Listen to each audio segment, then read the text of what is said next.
Hello, once again, this is Mr. Pineda from Smartphone Dr. Cellphone Repair Training Course. So, in this video, pag-usapan naman natin yung what is series and parallel circuit connection.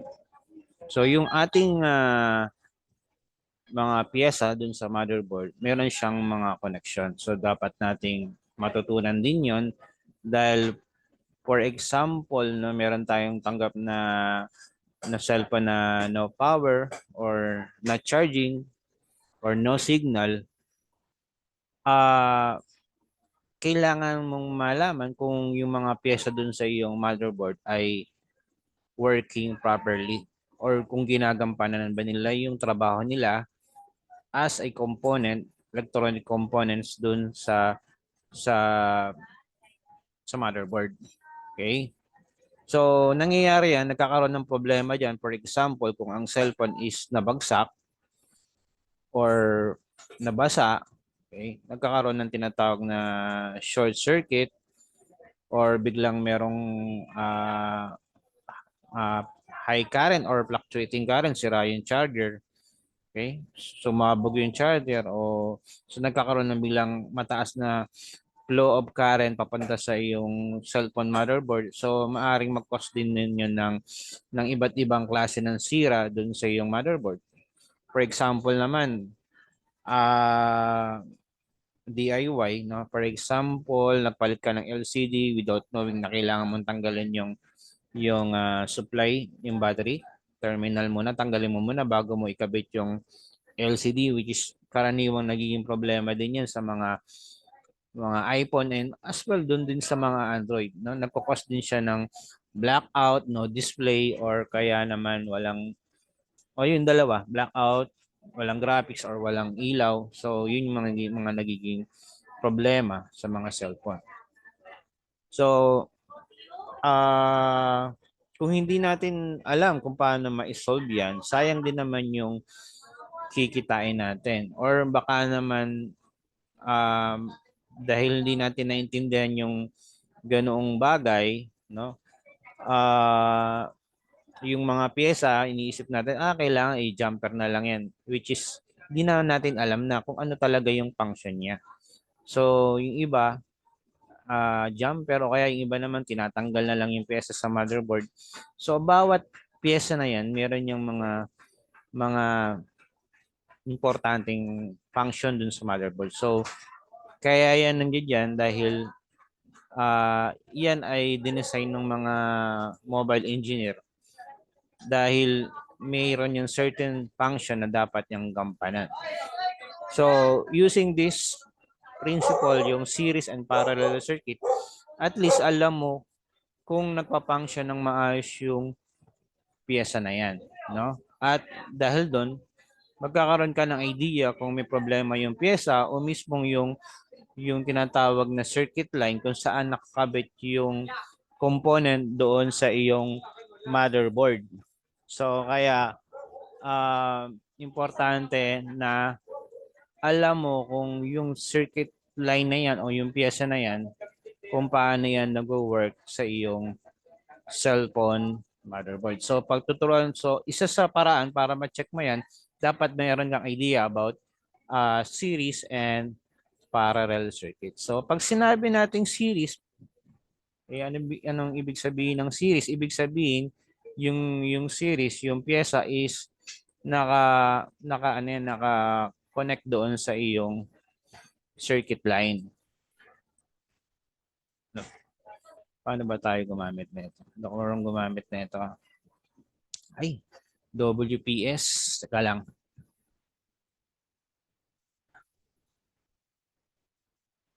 Okay. So, for example, no, ito. Itong circuit line na to, medyo malabo ito. Itong circuit line na to, ito yung symbol natin ng coil, no? So, makikita natin dito, ang coil kasi is naka-solder siya sa motherboard, dalawang paa. 1, 2. Dalawa yung paa niya.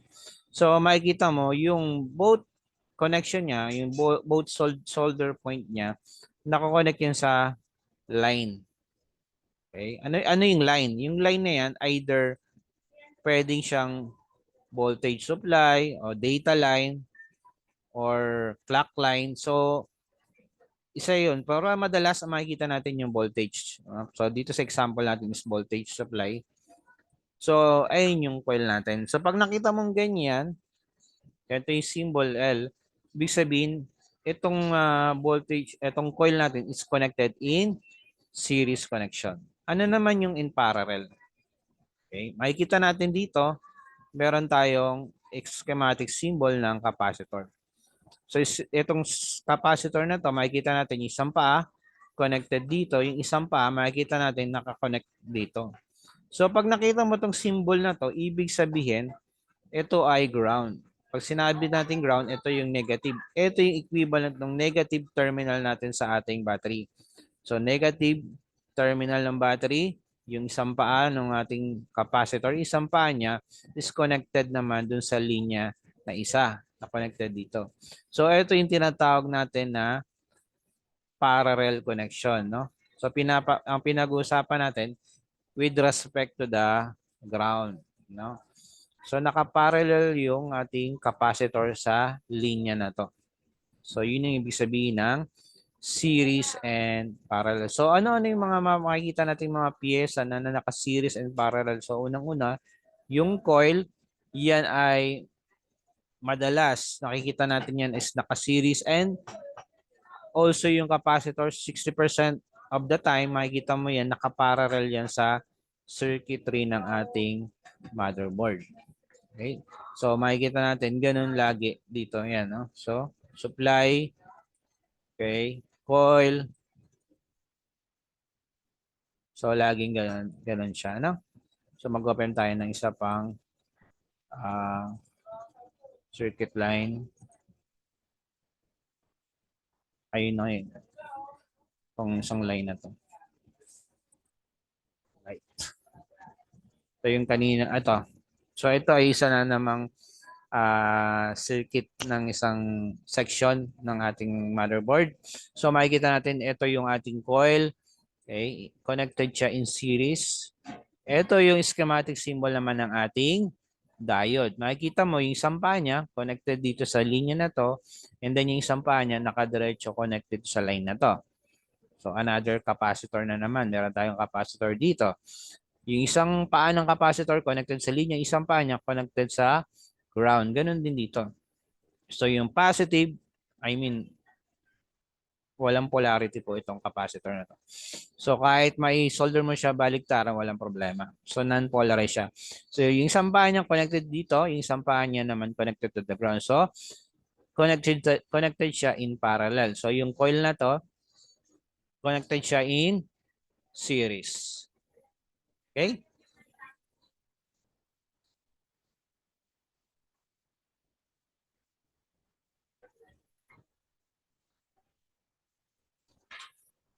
Ito naman yung linya ng ating tinatawag na MIPI. So yung MIPI, makikita natin yan, yung MIPI line na yan, usually nasa connection niya ng ating LCD connector o nasa connection din niya ng ating camera.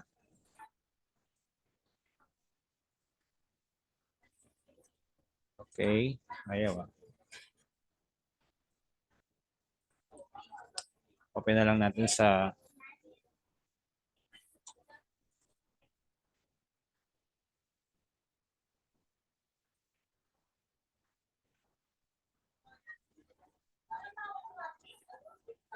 okay. So yung MIPI line natin, makikita natin dito is para siyang coil na connected. Dalawang coil siya sa loob na pinagdikit. So nakapackage siya. So kung makikita natin dito, itong line na to connected sa isang paa and then tatawid sa kabilang paa, connected sa kabilang paa. So ito ay nakakonect in series. So ganun din dito. To ay connected dito sa pin number 3, connected sa pin number 2, connected dito sa kabilang side. So ganun yung ating EMI filter or yung MIPI line, ganun siya nag-work. Okay, so paano mo itetest naman yan sa iyong multimeter? So punta tayo sa ating motherboard. Set mo yung iyong multimeter sa tinatawag natin na diode. Okay? Diode mode. So nire-recommend natin sa ating mga student or sa ating repair shop na naka-digital microscope tayo, I mean digital multimeter. Kasi yung na multimeter, yung analog, mahirapan na pimitin yun kasi may special tayo gamit na mga settings sa ating pag-check ng motherboard. Okay? So ito yung ating power section. So ang gagawin natin, iset natin yung ating multimeter sa diode mode. And then natin konti ito.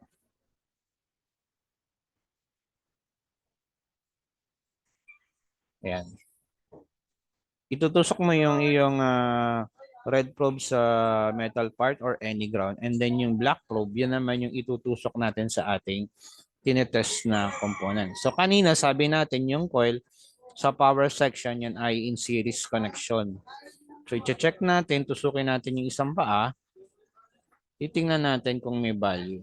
So ang kailangan mong makita, dapat meron kang makikitang reading. O yan, 400. So ibig sabihin, good yan. Good yung ating line na yan. Good din yung ating coil na yan. So dito, ang tine-check mo, yung linya ng kuryente saka yung connection ng coil, kung merong irregularity, kung merong problems dun sa mismong coil or yung sa mismong line na kung saan nakakonect yung ating coil. So ito pa, meron pa tayong isang coil dito, check natin. So meron tayong na-measure na 366. So ibig sabihin, good din yung coil na to. Okay, so kung kahit isa lang dito ang magkaroon ng problem, may chance na wala tayong makuha value, iba yung nakuha natin, mayroong problema sa ating mismong coil o dun sa linya kung saan nakakonect yung ating coil. So dito naman sa line na to, check natin. Okay. So ilagay mo yung red probe sa ground and then yung black probe, yun ang itutusok mo dun sa ayong chine-check na coil. So i-check natin to. Ayun, meron tayong 400 plus o 500. So ibig sabihin, normal yung ating coil na yun, normal yung line natin. So ito naman, so ibig sabihin, tama. Dahil pagka in series yung ating connection, meron ka makukuhang value dyan. Okay, so dito meron naman tayong tinatawag na capacitor. So sa capacitor, sabi natin kanina dun sa pinakita ko sa inyong mga sample na schematic diagram, ang capacitor is connected in series. So pagka chinek mo yan, yung isang paa niyan, makikita mo 0. So that is correct dahil yung isang paa niya is connected to the ground. So ito yung equivalent ng tinatawag natin na buzzer mode. Kung naka-buzzer mode ka, tutunog yung iyong multimeter. So pag nilipat natin sa kabila, okay, meron tayong makukuhang value. So ibig sabihin, ito yung paa na to, ito yung paa na nakakonect dun sa linya ng ating motherboard. Okay? So ito, test natin tong component na to. So 0. So ibig sabihin, ito yung isang paa connected to the ground, yung kabilang line, merong value. So ibig sabihin, ito ay capacitor. Alright? So check tayo. Punta naman tayo sa ibang section ng ating motherboard. Ito, meron tayo ditong okay. Ito yung connection ng ating camera. So meron tayo ritong mga tinatawag na filter coil or EMI filter. So ito yung equivalent ng EMI filter natin. So i-check natin yung isang paa. Okay, meron tayong 587. Pag kinect na sa kabilang paa, meron tayong 584. So meaning, okay itong coil na to, okay yung linya ng kuryente natin dito, okay yung pinagkakakonektahan ng atin. So meaning, ito ay connected in series. Okay? So isa dyan, kung meron kang abnormality sa reading na yan, magkakaroon ng problema yung tinatawag natin na camera. So dapat okay yan. In series connection dapat tong coil na to, gagana yan. Meron ka makukuhang value diyan sa line na yan. Okay? Punta tayo uh, sa ating battery terminal section. Okay? So meron tayo ditong nakikitang current sense resistor. Ito yung ating current sense resistor. Ito yung ating tinatawag na diode din to. So ito yung ating voltage regulator diode. Check natin yung isang paa. Makikita natin is 0.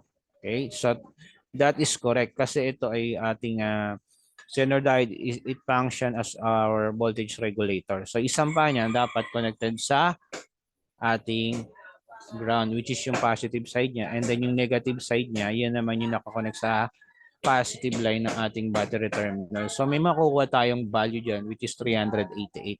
So meaning itong diode na to is connected in parallel to. So titingnan mo kung ano yung connection niya sa circuit, and then from there, i-check mo yung component na yan kung tama ba yung nakukuha mong value. So ito ay capacitor. So usually capacitor, isang pa connected sa ground, isang pa connected to the line. And then check natin. So ito yung ating paa niya is connected to the ground, isang paa niya is connected to the line. Okay, so check ulit tayo ng isang series connection. So ito yung ating current sense resistor. Ito ay naka-series sa ating positive terminal ng ating battery. So check natin yung isang paa. May makuha tayong diode reading. Pag kinonect natin sa paa, may makuha din tayong diode reading. So meaning itong current sense resistor na to is connected in series to the line, which is yung ating positive terminal ng battery terminal. So I hope na naintindihan niyo yung ating topic for today, yung ating series connection and parallel connection. So kung may gusto ko lang i-introduce, meron tayong ino-offer na cellphone repair training for the beginners. Kung never ka pang nakahawak ng tester, never ka pang nakahawak ng panghinang, gusto mo magkaroon ng cellphone repair business o sideline business, repairing cellphone, okay? Meron akong ino-offer na 5 days training. So isa ito sa tinuturo ko yung paano mag-check or mag-test ng motherboard problem, mag-troubleshoot ng motherboard. Of course, tuturuan ko yung paano gumamit ng tester, paano maghinang, magpalit ng mga charging pin, mga switches, palit ng LCD, mag-program, magpalit ng mga magtanggal ng mga passwords, and so on and so forth. So yun yung mga in-offer ko. So itong motherboard repair, kagandahan nito kasi kung matutunan mo to, maaari ka nang kumita ng mga 500, 800, or maabot din yan ng 2.5. Depende yan sa klase ng sira ng cellphone, sa brand or model ng cellphone na ginagawa mo. So makaisa ka lang sa isang araw, meron kang, let's say, sabihin mo na ng 800 sa isang araw, isang cellphone, sa isang buwan, maaari kang kumita ng 24,000 to 30,000 sa isang cellphone sa isang araw na may ganitong klaseng sira ng cellphone sa motherboard. So, kung interesado ka sa in-offer natin na cellphone repair training, send me a PM, and then pag-usapan natin yung magiging flow ng iyong training. So once again, this is Mr. Pineda from Smartphone Doctor Cellphone Repair Training Course. Have a great day, everyone. Bye.